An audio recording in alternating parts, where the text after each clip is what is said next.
Vehículos Acedelco, la marca de todas las marcas. Celebra al mejor padre del mundo. El Dorado Restaurante te invita a festejar como él se lo merece. Movistar, elige todo. Tu vida se merece nuevas experiencias. Descubrámoslas juntos. Diners Club, tu mundo sin límites. Bienvenidos al Centro de Servicio Autorizado Nissan. Para atención personalizada, mano de obra calificada, tecnología de punta y repuestos originales, marca gratis al 1-800-120-120. Para calmar las molestias causadas por las hemorroides, llegaron las toallas H de Tena. Amigos, familia, novia, mi gato, mi perro, todos. En mi Kia Cerato Forte llevo a quien quiero a donde quiero. Kia, the power to surprise. Vaya a Marcelo y Mercedes Sports y aproveche increíbles rebajas del 10, 20 y 50% en las mejores marcas. Libertad de prensa no es solo poder hablar de lo que uno quiere hablar. Es poder hacerlo sin represalias ni hostigamientos. Las emisoras de la radio cadena Democracia presentan el programa de opinión más influyente de la radio. La revista informativa Democracia. Sin amilanarse. Se viene un tiempo nuevo. Pero hay que decir qué Ecuador queremos. Presidente electo democráticamente, somos parte del pueblo. No tiene sentido, no tiene validez. En este país no se ahorra. Sostener la dolarización, el temor de perder, siempre puede estar presente. Lo mismo va a pasar en el 2016. Ese modelo debe de cambiar. Él ya dejó de ser un economista y ahora es un político. Construir la unidad. El gasto público eres tú, compañero. La gravedad del problema económico ecuatoriano. No alentemos demonios. No, con gusto siempre para debatir, yo creo que es importante. Ecuador amazónico, desde siempre y hasta siempre. ¡Viva la patria! La revista informativa Democracia. A partir de este momento, Gonzalo Rosero y sus invitados analizan los temas de mayor trascendencia. La revista informativa Democracia con Gonzalo Rosero. Más libre que nunca. Comenzamos.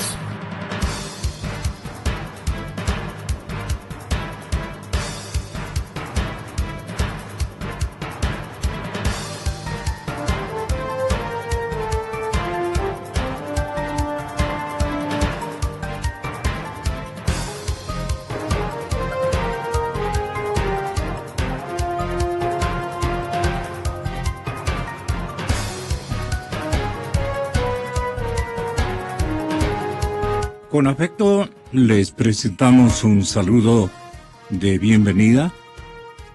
Esta mañana, jueves 16 de junio del 2016. Bueno, aquí los principales titulares que estaba yo revisando respecto de nuestro primer tema, que había sido promocionado por Verónica Rosero en su informativo anterior. El doctor Jorge Zavala Egas es nuestro invitado de excepción y él tendrá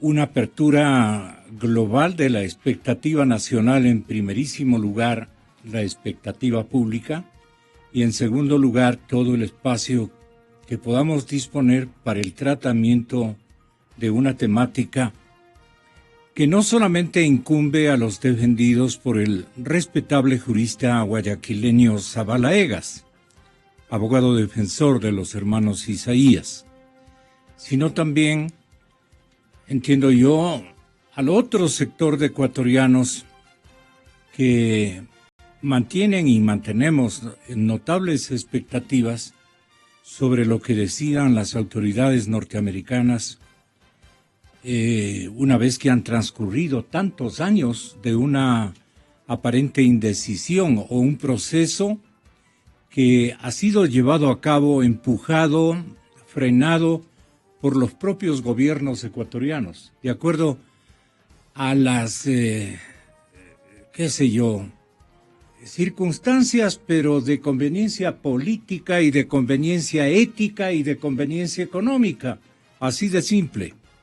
Entonces, esto ha estado en un vaivén en la conciencia pública A veces, inclusive los ecuatorianos, casi que nos hemos olvidado de esta falta de desenlace.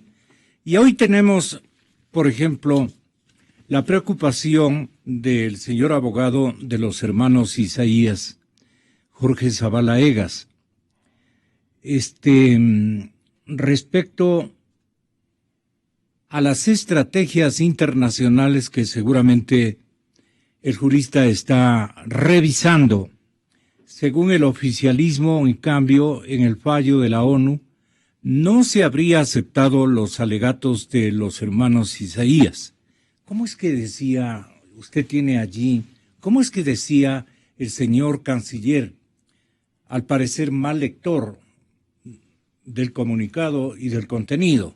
Nos explicará el doctor Zavala Egas, pero con su permiso, doctor, saludándole en la ciudad de Guayaquil, es mi interés hacer escuchar a la audiencia una partecita, ojalá concluyente, de lo manifestado por el ministro de Relaciones Exteriores en horas anteriores. Así comenzó este nuevo episodio respecto de los hermanos Isaías y de la recordada red bancaria Finanbanco.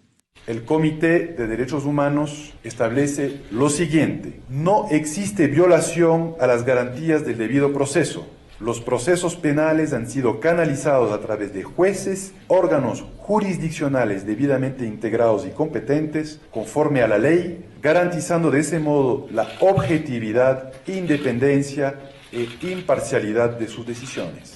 En la tramitación del proceso penal contra los hermanos Isaías, no se vulneró su derecho a ser juzgados sin dilaciones indebidas. Se confirma que las y los jueces de la República han atendido en los procesos judiciales absolutamente todos los requerimientos procesales, en particular respecto del proceso penal, se han atendido incluso aquellos recursos presentados con el objeto de dilatar el juzgamiento y eludir la acción de la justicia. El Comité de Derechos Humanos de las Naciones Unidas no admitió la queja planteada sobre la violación al derecho a la libertad personal por estimar que carecía de fundamento. Esto en el ámbito penal.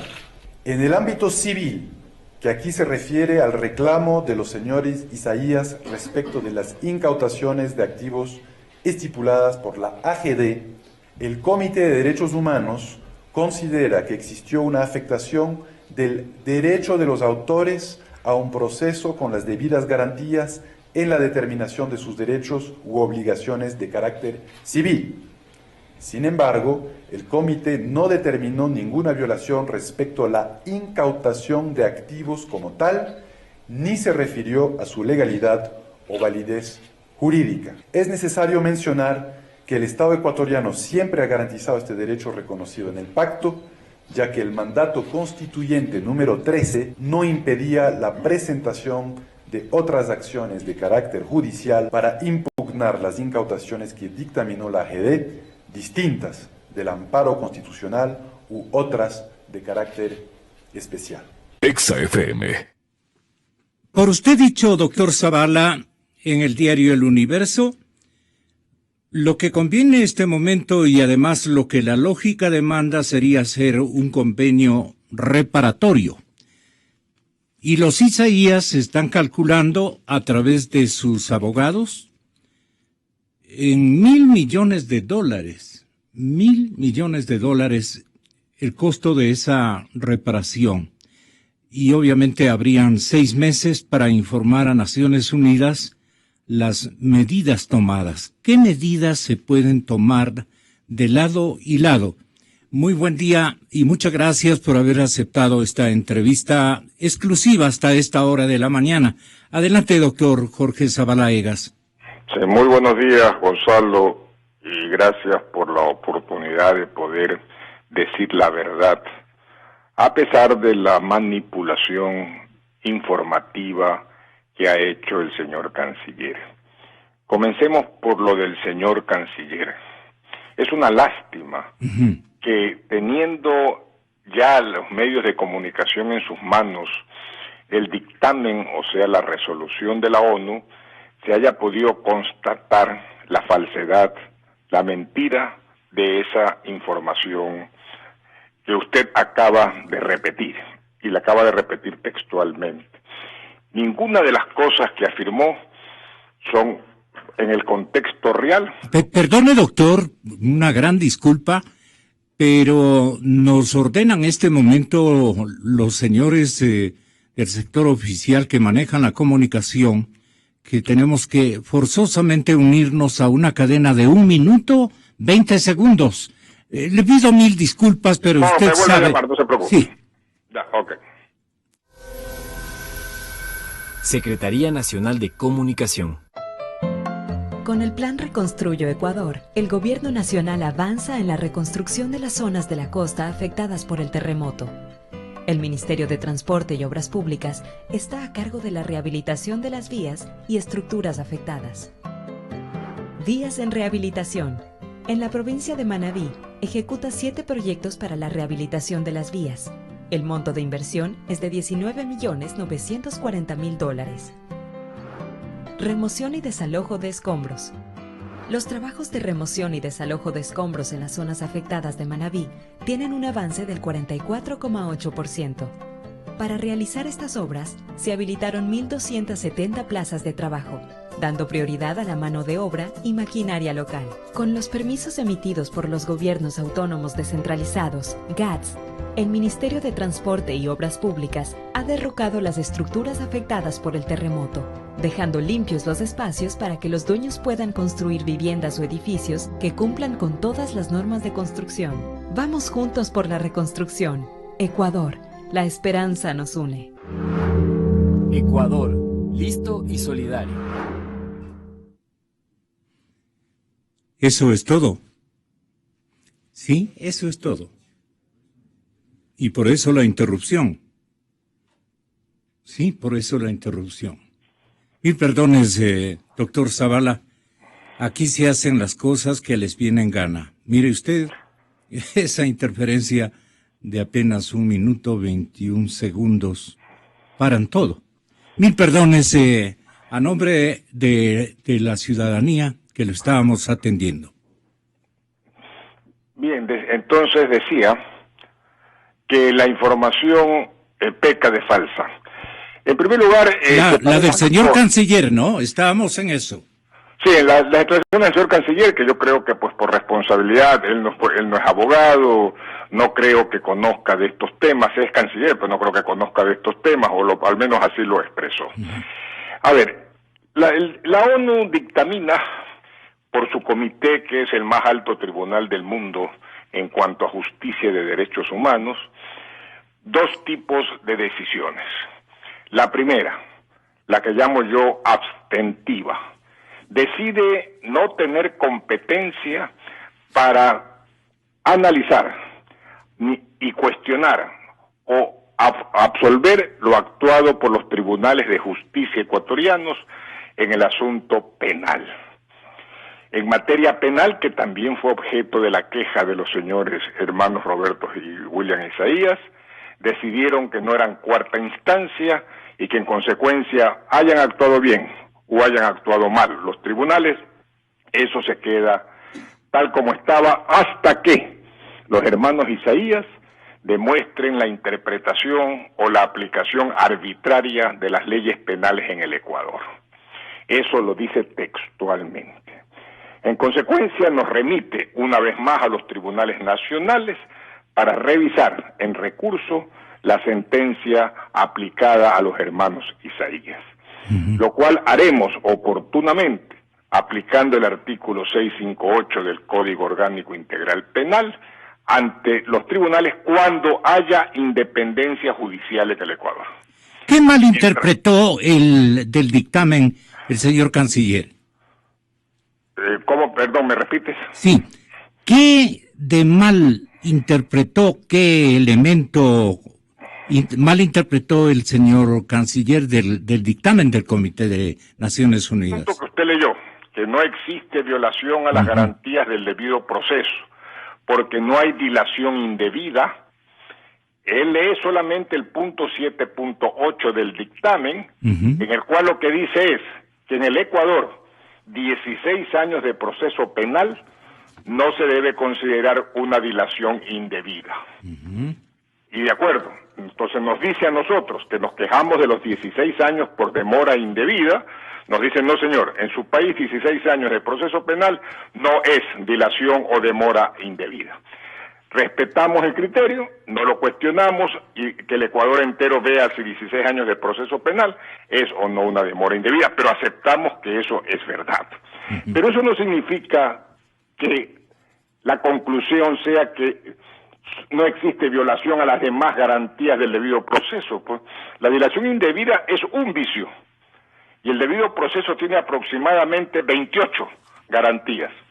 Y ahí es donde omite, porque por omisión se peca, que en el punto 7.7 el comité dice textualmente que observa igualmente que el dictamen fiscal y comienza a relatar más o menos 6 irregularidades procesales penales que concluye diciendo que no las va a juzgar, pero las denuncia. Entonces, y nos dice al final, en el punto 7.14 del dictamen, nos dice, señores, concurran a los tribunales de justicia de su país y cuando ustedes determinen que hubo interpretación arbitraria o aplicación arbitraria de la ley penal, recurran al comité. Eso lo dice en el artículo 7.14 del dictamen. Todo eso omitió decir el señor canciller. Y luego de eso, lo más grave, en la parte ética informativa, es que en los demás puntos que él tiene en su boletín de prensa, no dice, cuando transcribe esas palabras, no dice que al final el dictamen dice claramente, según el Estado ecuatoriano. Sí, son palabras del Estado ecuatoriano que ellos repiten, y viene el asesor del canciller y las pone como si fueran palabras del dictamen, en una falsificación ideológica de la información, o de contenido, de falsificación de contenido de la declaración. Eso es lo que yo he dicho, lo repito, lo ratifico y lo he demostrado enseñando el dictamen y enseñando el boletín de prensa. ¿Y por qué le interesaría al canciller confundir, engañar, manipular a la opinión pública? Yo entiendo que eso no es obra de él, eso es obra de un asesor, dos asesores que le dijeron, ¿sabes qué? Este es el contenido del dictamen, hazlo público. Y el señor canciller, sin mayor revisión o mayor prolijidad, lo hizo. Ya. Eso es de su responsabilidad, pero nosotros, porque olvídese, no se olvide de algo, Gonzalo, en el punto 10 del dictamen, textualmente le dice el Ginebra al Ecuador, publique el dictamen en su integridad. Y el señor canciller solo repartió el boletín de prensa, no admitió ni preguntas, y peor, difundió el dictamen que nosotros lo hicimos esa misma tarde para que todos los medios de comunicación puedan interpretar, leer, cuestionar, interrogar, preguntar, investigar, como es lo lógico y lo normal, cualquier elemento que tengan de dudas sobre ese dictamen. Ahora, ¿cuál es la diferencia entre el entender de ustedes, el grupo de abogados, especialmente usted, doctor Zavala, y la gente que a nombre del gobierno, a nombre del Estado en este caso, están analizando la posibilidad de tergiversar el contenido seguramente para ganar en tiempo, para ganar en la conceptualización o en lo que el público, la ciudadanía quieran ellos que entienda, pero obviamente en contraposición a lo que Ginebra está determinando, ¿no? Así es.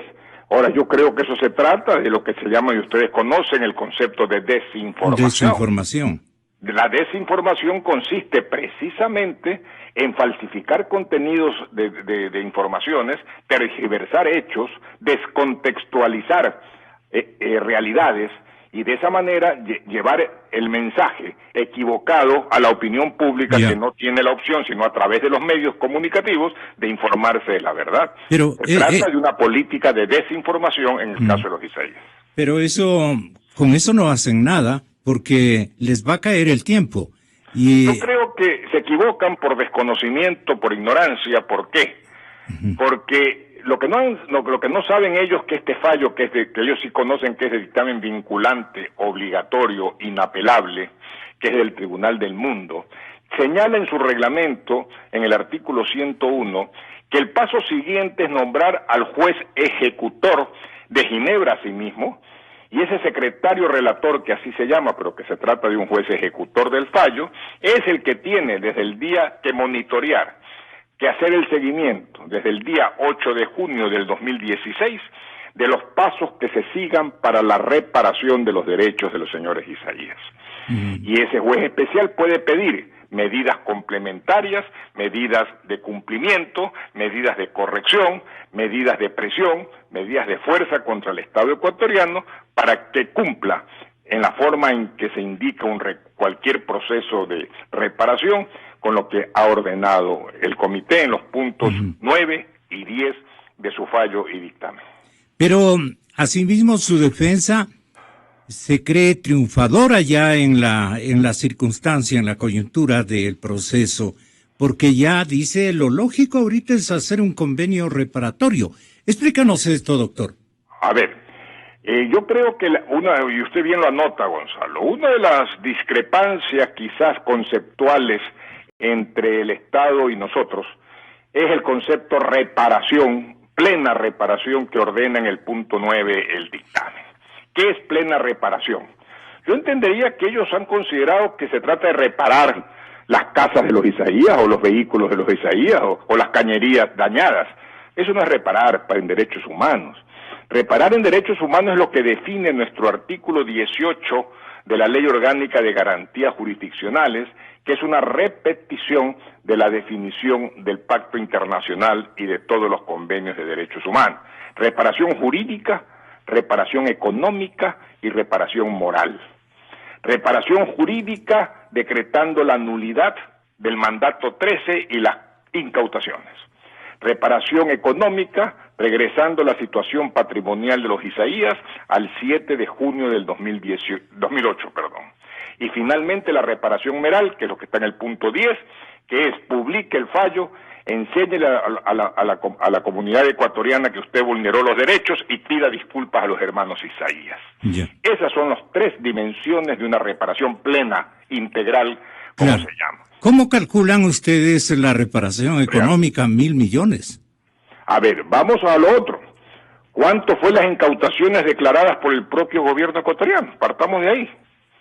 Si caso que las cifras son de los hermanos Isaías. ¿A cuánto ascendió resoluciones de la GD 2008 sobre incautaciones? Que si mal no recuerdo, y yo no soy el portavoz oficial para cifras, son 765 millones que decretó el gobierno. Súmele a eso el lucro cesante de las empresas quebradas, malbaratadas, malhadadas que ha hecho el gobierno, más los intereses, y usted va a llegar aproximadamente a esa cifra, que no es la única que tiene que reparar el Estado. Usted conoce que el caso de Occidental, el caso de Oxy, el caso de 10.000 casos más, en que se suma una cifra astronómica de lo que deben reparar por vulneración de derechos. Pero los activos... Perdón, de los hermanos Isaías. Perdone, doctor, los activos están algunos allí, pues no les ha pasado nada. Propiedades, no sé... No me acuerdo muy bien la lista de lo incautado. Son 190. Los otros se cogieron como que fuera casa abandonada o fueran propiedades abandonadas. Fueron a reemplazar incluso cuadros, se supo cosas terribles al inicio de... Todo eso ocurrió y ahora les toca devolver, ya sea por equivalente o en restitución. Y eso es lo que se conceptúa jurídicamente reparación de derechos. Doctor, lo que va a ser motivo de comentario y de animadversión, incluso a lo que piden los hermanos Isaías a través de sus abogados, constituye el monto, ¿no? Es de 700, más o menos un margen de 300 millones. Aluden a lo que han perdido seguramente durante la etapa en que estos activos incautados permanecieron a la buena de Dios, porque ni siquiera fueron preservados, porque eran de alguna manera bienes que debían haber sido bien tratados, porque eran dineros potencialmente de los ecuatorianos o potencialmente de los hermanos Isaías. Pero eso yo creo que le echaron al abandono, no sé cómo explicar esa circunstancia. ¿Usted conoce algo? ¿Por qué los 1.000 millones sigo insistiendo, doctor? Yo encantado, Gonzalo, cuando yo tenga los elementos de juicio pericialmente hechas, podré cerrar las cifras.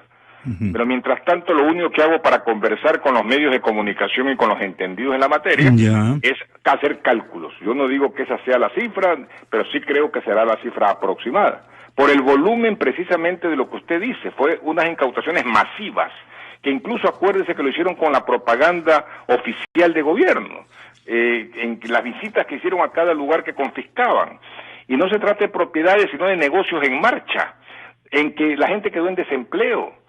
Todo eso es verdad, todo eso es la realidad, y eso es lo que Ginebra observó, y por eso es que vea, Ginebra, el comité, que es el órgano juzgador, se conforma con 18 nacionalidades distintas de especialistas y juristas de altísimo nivel, y Gran Bretaña, Italia, Japón, Alemania, Costa Rica, Argentina, Israel, Congo, Arabia.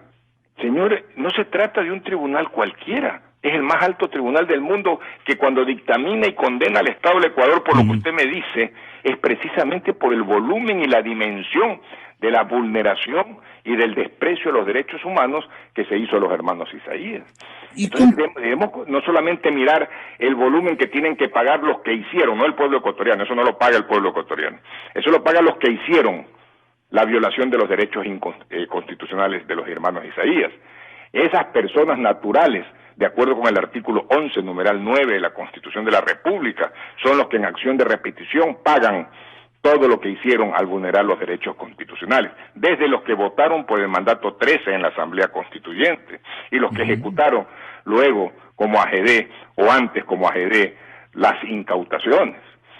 Eso es lo que hay que decir para que decir la verdad, no es el pueblo ecuatoriano el que paga las violaciones y las condenas que se hace al Estado por vulneración de derechos. No, pero el gobierno 9 aclara que deben ser las personas servidores públicos que ejecutaron esas vulneraciones a derechos.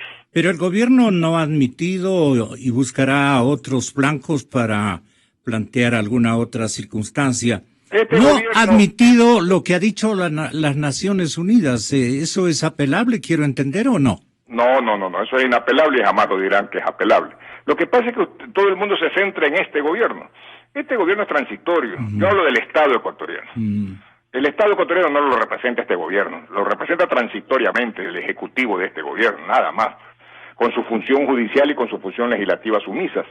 Pero eso no es el gobierno para toda la vida, ¿no? ¿Y el señor procurador ha tenido un papel mediocre o nada relevante para que haya dejado que estas cosas avancen a una dimensión de responsabilidad yo creo que era económica y jurídica tan fuerte, ¿no? Sí, es muy fuerte, pero yo veo muy difícil que cualquier procurador general del Estado haya podido defender, afirmando que no había vulneración de derechos al dictarse el mandato 13 y legalizar las confiscaciones. Eso yo creo que ningún procurador, por un genio jurídico que fuese, hubiera podido desarrollar una buena defensa en ese sentido. Yo en ese momento lo justifico al ser procurador por su bajo perfil en este caso. Ya, le ordenaron seguramente o le pidieron de la manera que él aceptó desde el lado del gobierno que no se meta en este problema o algo por el estilo. Perdone, doctor, por la forma como le pregunta. Yo creo que ejerció su función. Lo que pasa es que creo que no había más argumentos para poder defender lo indefendible. A veces los abogados nos toca las causas perdidas, que ejercemos el derecho de defensa, pero que no somos eficaces porque el caso no se presta para la eficacia de la defensa. O sea, era indefendible y el procurador se convenció de aquello y no le hemos visto ni siquiera cambiarse de tema para acudir a alguna judicatura y representar al país. Es que acuérdese usted que la Procuraduría y el gobierno ecuatoriano recibió el primer fallo derrotando al Ecuador en su demanda en el estado de la Florida contra los bienes de los Isaías. Y el juez Thornton se falló hace pocas semanas, contra la pretensión del Estado ecuatoriano, diciendo que el mandato 13 no podía justificar jamás las incautaciones que pretendía realizar en Estados Unidos el gobierno ecuatoriano. Entonces ya recibieron el primer golpe por un juez extranjero norteamericano en el caso que ellos propusieron contra los hermanos Isaías. Este es el segundo golpe que ya no es el Estados Unidos, sino que es la justicia del mundo entero la que le dice: te equivocaste, vulneraste derecho y ahora tienes la obligación de repararlos. La ministra de Justicia, doctor Zavala, la señora Lady Zúñiga, se ha referido la noche de ayer en una estación de radio y ha dicho que se ha referido al caso y ha dicho que hay dictamen del Comité de Derechos Humanos de la ONU que declara la validez y la legalidad de proceso legal en todas las etapas. El pueblo ecuatoriano debe saber que en el caso Isaías no existe razón para que el gobierno de Estados Unidos niegue la solicitud de extradición, ha mencionado, y ha asegurado que el comité ha sido claro en que no hay ilegalidad en la orden de detención. Comillas, la entidad ha dicho que el tribunal que tomó la decisión es competente, imparcial y ha actuado de acuerdo con el fuero de los sentenciados. Esto ha agregado la funcionaria. Su comentario, doctor. A ver, yo creo que hay que comenzar por enseñar algo de derecho pues a las personas que hablan responsablemente. Es la ministra de Justicia. Es la ministra de Justicia, que no sé si es abogada o es simplemente asambleísta. Casada con el ministro de Minería. Bueno, entonces se confundieron las minas con las normas legales. ¿Qué es lo que dice en el punto 6 el dictamen sobre el aspecto de la libertad que se queja en su comunicación los hermanos Isaías? Dice que es un tema que por la situación fáctica de los Isaías fuera del territorio ecuatoriano no se admite como tema de fondo a ser analizado por el comité. Comienza por ahí, señor Gonzalo. Es decir, ni siquiera entró al análisis de fondo, no fue admitido como análisis de fondo. Página 13 del fallo, subtítulo que dice examen de admisibilidad punto 6.1 en adelante, y sobre eso se refiere el comité. No lo admite a discutirse para hacer si está bien o está mal. No lo admite por una cuestión de un presupuesto del proceso del convenio, que es que para quejarse de la libertad, según el comité, hay que estar preso. Y mientras no esté preso, no se queje de la libertad. Eso es lo que dice. ¿Qué tiene que ver eso con lo que ha hecho la ministra de Justicia? Que aprenda derecho y que le enseñen que la admisibilidad no es lo mismo que el rechazo de una pretensión de fondo. Pues eso lo sabe cualquier abogado. Segundo, en cuanto al análisis del problema de fondo del proceso penal, es falso, rotundamente falso. Invito a leer el dictamen, que en algún momento el comité avale, justifique, acepte las razones de los tribunales de justicia ecuatorianos. No lo hace.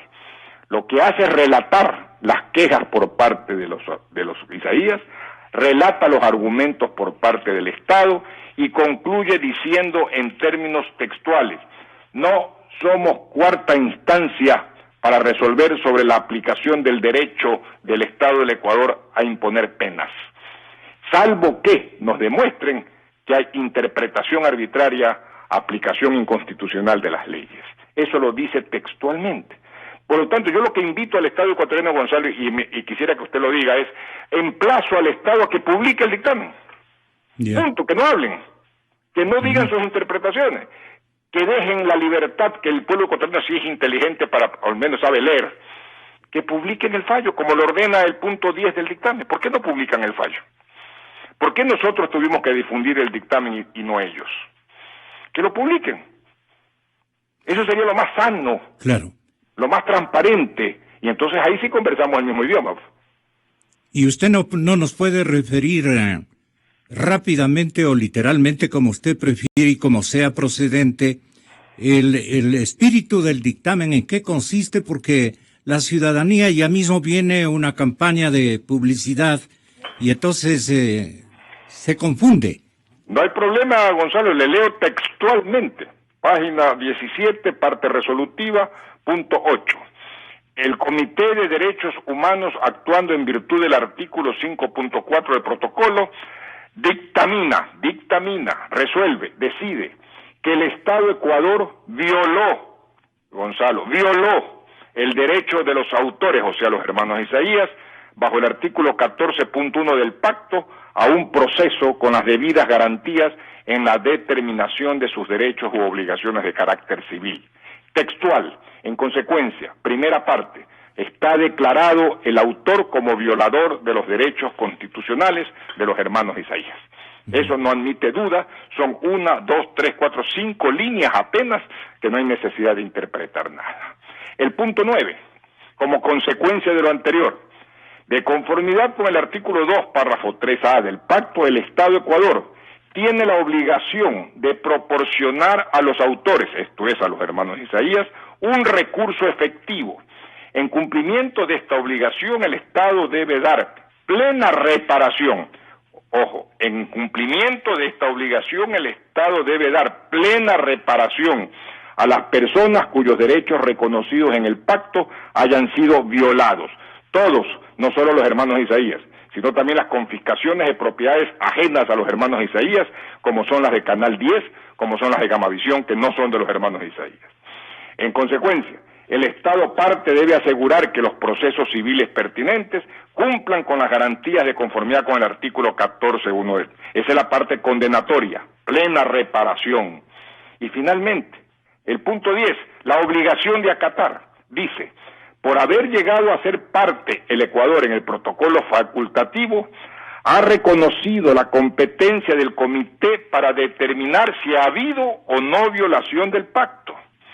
Con arreglo al artículo 2 del pacto, el Ecuador se ha comprometido a garantizar a todos los individuos que se encuentren en su territorio o estén sujetos a su jurisdicción los derechos reconocidos en el pacto y a proporcionar un recurso efectivo y jurídicamente exigible cuando se compruebe una violación. Por consiguiente, el comité pide al Estado de Ecuador que en un plazo de 180 días presente información sobre las medidas que haya adoptado para aplicar el presente dictamen. Se pide asimismo al Estado parte que publique el dictamen del comité y, repito, se pide asimismo al Estado parte que publique el dictamen del comité y que le dé amplia difusión en el Estado parte. Ahí termina el fallo. ¿Hay alguna duda de lo que he leído textualmente? Es súper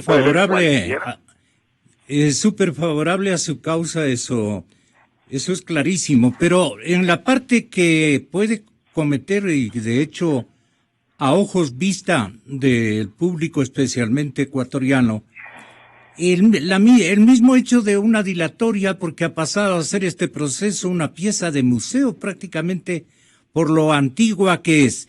Ese espacio que ha habido para que los hermanos Isaías se defiendan, no es una demostración de que el Estado más bien ha sido respetuoso de los derechos democráticos, ciudadanos, constitucionales de los hermanos Isaías, doctor. A ver, vamos por partes, dividamos las cosas. En los procesos de incautaciones, el Estado se demoró exactamente un día. El 8 de julio fue decretadas las incautaciones y al día siguiente, el 9 de julio, la Asamblea Constituyente dictaba el mandato 13 declarando que eran eficaces y que los Isaías no se podían defender ante ningún juez de esas acciones. Un día. O sea, los 1.000 millones que usted tanto le sorprende, los 700 o los millones que fuesen, fueron incautados en 24 horas. Y fueron legalizados, lo que es peor, por toda una asamblea constituyente en 24 horas. ¿Usted puede creer que eso es aceptar los derechos de defensa, del debido proceso, de las argumentaciones, de las pruebas, de la decisión jurisdiccional de primera instancia o segunda o casación o lo que sea? No hay nada. Esa es la verdad. Por eso es que este mandato 13 y esta actuación del Estado ecuatoriano llama la atención e indigna e irrita a cualquier jurista convencido de la respetabilidad y dignidad de las personas a través de los derechos humanos. Y por eso han perdido en el estado de la Florida, por eso pierden ahora ante el Tribunal del Mundo. Y no veo posibilidad alguna que alguien justifique que no hubo una vulneración de derechos constitucionales. ¿Qué camino escogerá el régimen? Guerra avisada no mata gente, pero ¿qué le queda desde su particular punto de vista, jurista tan serio como usted, ¿Qué nos podría decir? Pienso siempre que el Estado del Ecuador está por sobre los intereses partidistas o políticos de un gobierno de turno. Deben pensar que el mundo entero está con los ojos puestos en el dictamen, en el Ecuador, en su cumplimiento, y por lo tanto repito lo que usted leyó al inicio. Me parece que la lógica y la ética imponen sentarse a hablar de cómo debe ser el convenio de reparación jurídico, económico y moral a los hermanos Isaías. ¿En qué pueden ceder los hermanos Isaías y sus defensores, los juristas que están manejando a usted a la cabeza en caso de Ecuador? En todo lo que no sea esencial a la honra, a la dignidad de los hermanos Isaías. La parte patrimonial es una parte conversable, es una parte de convenio, es una parte de cesión de derechos, es una parte de entrega, es una parte de solidaridad, todo eso puede darse. No nos negamos a nada. Tenemos la puerta abierta para un convenio en que lo esencial sea: reconozco que te vulnero, que diga el Estado, reconozco que te vulneré los derechos y te pido disculpas. En base de eso, cualquier cosa es factible. Lo que pasa es que tras temporadas, los gobiernos, yo calculo siquiera en número de 5 gobiernos, se han burlado del país porque le han dado episodios espectaculares de justicia, de dignidad, de soberanía, y luego han abandonado o simplemente han hecho sus arreglos, ¿no? ¿Cuántos fiscales, cuántos procuradores le deben al país un montón de explicaciones? Qué pena. Qué pena por el país. Nuevamente una cantidad de dinero que, sea como sea, tendrán que vérselas. Otro castigo de carácter económico para un Estado que no puede defenderse definitivamente. Muchas gracias, doctor Zavala. Estaré a molestarle conforme el proceso de reclamo y de réplica también del gobierno, en términos jurídicos, así lo demanden, estaré a molestarle, doctor. Mientras sea jurídica la respuesta y no tipo canciller y tipo ministro de Justicia, encantado, Gonzalo. Ya, 7:33 de la mañana. Muchas gracias, doctor, muy buenos días. Ya nos cortó también. Bueno, en efecto, dirán, ¿y cómo son de privilegiados primero el abogado defensor? Porque él tenía a este momento la noticia de que los Isaías han calculado que se debe reparar, o sea, pagar una reparación por daños y perjuicios, para que me entienda la gente. Aquí hay daños de todo orden. Si quieren ellos demandar por eso, de hecho están demandando, al punto que ya han valorado esa reparación en $1,000 millones. ¿Se imaginan ustedes si 100 millones, asimismo por una loquera que ocurrió hace algún tiempo, nos ha tocado pagar a cada instante cantidades impresionantes de dinero, porque se han equivocado, porque han violentado derechos, porque no han contado con un procurador, con un abogado del Estado que realmente honre ese cargo, pues, haga las cosas bien, gane los juicios, defienda los intereses del país, pues. Y han dejado votados como que las otras partes van a quedarse tranquilos. Ya nos tocó pagar de la OXI, una lista larguísima, ¿no? Creo que a la Chevron también le seguimos debiendo. Los tribunales de Norteamérica no andan con vainas como los de aquí. Los tribunales de Norteamérica, de la potencia, de lo que quieran llamarle, a la Unión Americana, esos son rígidos, pues.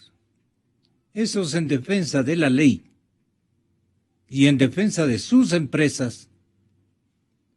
Ellos ponen el precio, dan el plazo y ejecutan. Y si no pagan, les embargan, les incautan. Es lo que estamos viendo permanentemente. No son como los de aquí. Y me están oyendo esos caballeros. Entonces, ¿y ahora 1,000 millones por acá? Le van a liquidar, pues. ya mismo se anima a vender, ha regalado ya, pero a algún archipiélago va. No, pues, sí me entiende. Bueno, canales incautados. Vienen lo que se estaba explicando. Hagamos una especie de contraparte. Me he permitido invitar a la decana de jurisprudencia de la Universidad Internacional, la respetable ex asambleísta constituyente, ex asambleísta convencional, directora de el movimiento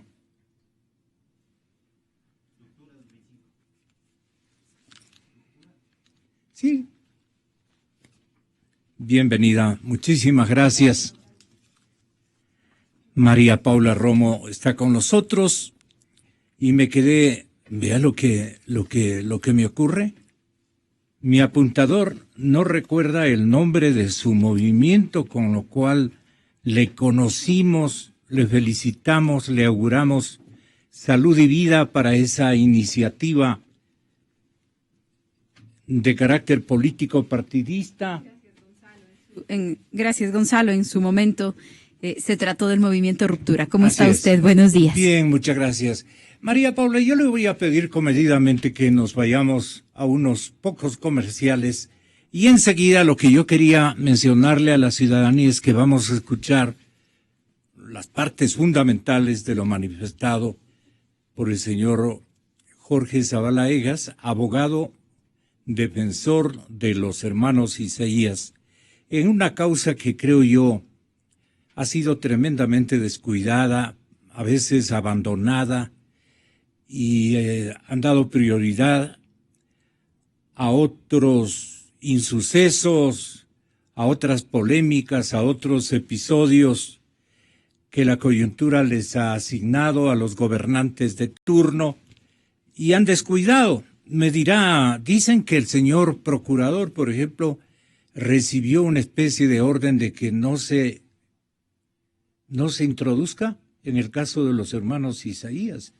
Así lo dijo, ¿no? Yo le volví a preguntar. Claro, Zavala no puede asegurar esas cosas. ¿Y por qué lo hicieron? Entonces, ¿quién estaba defendiendo la causa nacional? Las razones que la jurisprudencia demandaban y quién estaba defendiendo al Estado. Esta es la parte que nosotros vamos a hablar con usted y me he permitido también invitar por línea telefónica al doctor Carlos Solórzano Constantina, expresidente de la Corte Suprema de Justicia, hombre también muy entendido. Y a él, estoy seguro, le debe haber correspondido el tratamiento de alguno de los tantos y tantos episodios que este caso que le digo puede pasar a ser pieza de museo. Le acabo de decir al doctor Zavala. Sin embargo, lo han abandonado. No se puede llegar sino a esa conclusión. Nuestros anunciantes, y aquí estarán Carlos Solórzano Constantina con su veña, doctora María Paula Romo. Así es que ustedes tienen la palabra en el máster principal de la cadena Democracia. Yo nací en este país llevar alegrías y dolor con gente linda y con canallas que nos roban la ilusión. No le teme al porvenir que no se deja derrotar. No me pide visa y al que siempre quiero regresar. Inicio de espacio promocional y publicitario. Hábitat 3 es la conferencia de...